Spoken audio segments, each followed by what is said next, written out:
রাত যত গভীর হয়, ভয় তত কাছে আসে।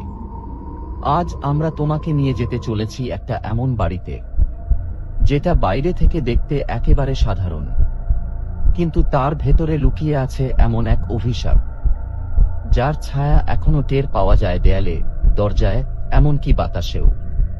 এটা সেই বাড়ি যেখানে অনেক বছর আগে একসঙ্গে মারা গিয়েছিল গোটা একটা পরিবার।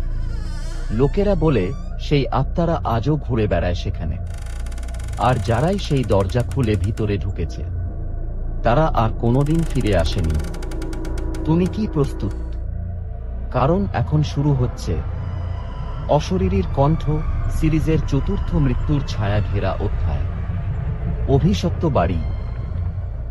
জঙ্গলে ঘেরা এক পুরনো গ্রাম, ভৌতিকপুর। সেই গ্রামের একদম শেষ প্রান্তে দাঁড়িয়ে আছে একটা পুরনো কাঠের বাড়ি। সবাই বলে ওটাই অভিশপ্ত বাড়ি। ওখানে কেউ থাকে না, কেউ যেতে সাহস করে না। শুধু একটা কুয়াশা ঘেরা রাস্তা গিয়ে মিশেছে সেই বাড়ির গেটের সামনে, আর একটা কাঁটার বেড়া যেটা নিজে নিজেই খুলে যায়। বছর 20 আগে ওই বাড়িতে রহস্যময়ভাবে একসঙ্গে মারা গিয়েছিল গোটা একটা পরিবার। পিতা, মাতা, 2টি শিশু আর এক বৃদ্ধা ঠাকুমা। কেউ জানত না কিভাবে মারা গেল তারা, কিন্তু শেষ রাতে কেউ একজন শুনেছিল একসঙ্গে চিৎকার, আর তারপর নিস্তব্ধতা। সেই রাতের পর থেকে ওই বাড়িতে কেউ পা রাখেনি। যারা গিয়েছে তারা আর ফিরে আসেনি। কিন্তু এখনকার শহরের মানুষ কি আর ভয় পায়? 3 জন ইউটিউবার, রাকেশ, আকাশ ও রিয়া, তাদের হরর কন্টেন্টের জন্য যায় সেই অভিশপ্ত বাড়িতে। তারা ভাবে ভয় কিছু না, গুজব মাত্র। কিন্তু জঙ্গল যতই ঘন হতে থাকে, চারিদিকটা নিস্তব্ধ হয়ে যায়। তাদের গাড়ি হঠাৎ থেমে যায় ঠিক সেই গেটের সামনে, আর তখনই গেট নিজে থেকেই খুলে যায়। রাকেশ বলল, এটা কি করে সম্ভব? আকাশ ক্যামেরা অন করে বলল, চলো রেকর্ডিং শুরু করি। তারা ঢুকতে সেই পুরনো ঘরে। ভেতরে ঠান্ডা বাতাস, ঘরের এক কোণে একটা আয়না, আর তাতে দেখা যায় 3 জন নয়, 4 জন দাঁড়িয়ে আছে। রিয়া চিৎকার করে বলল, আমরা তো 3 জন, তাহলে আর একজন কে?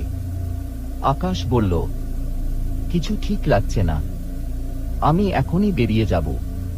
কিন্তু তখন ঘরের বাতি নিভে গেল, আর এক মুহূর্তের মধ্যে সবকিছু অন্ধকারে ঢেকে গেল।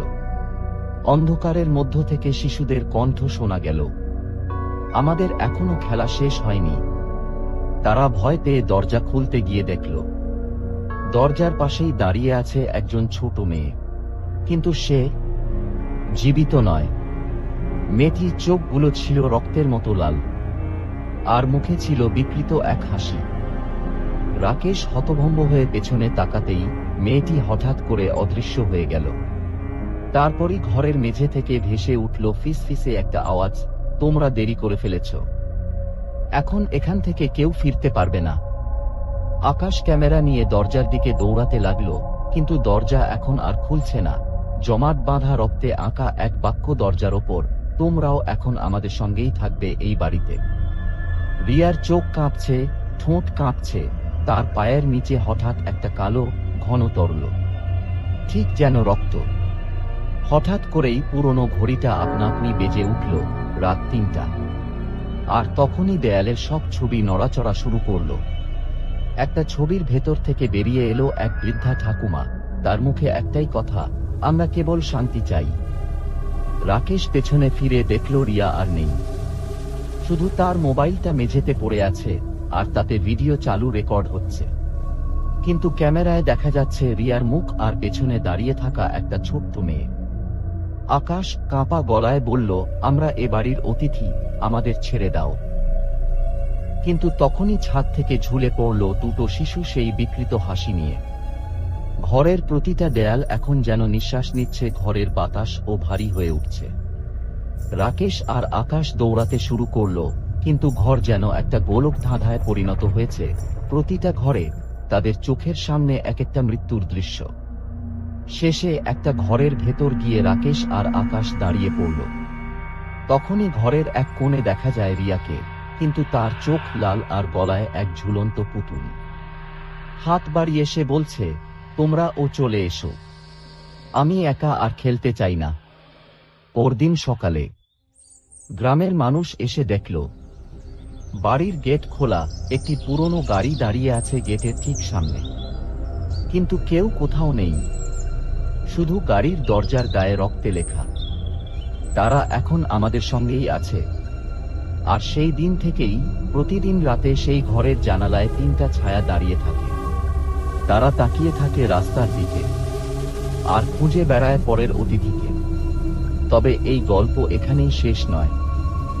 ভৌতিকপুরের জঙ্গলের মাঝে একটা পুরনো কুয়ো আছে, যেখান থেকে মাঝরাতে ভেসে আসে কান্নার আওয়াজ, কিন্তু সে কুয়ো বন্ধ করে দেওয়া হয়েছিল বহু বছর আগে। তবুও তার নিচে যেন কেউ ডাকছে, আমাকে বাঁচাও। অশরীরীর কণ্ঠ সিরিজের পরবর্তী পর্বে আসছে অভিশপ্ত কুয়ো। এই রকম আরো ছায়ামাখা গল্প পেতে সাবস্ক্রাইব করো অশরীরীর কণ্ঠ, যেখানে আত্মারা কথা বলে।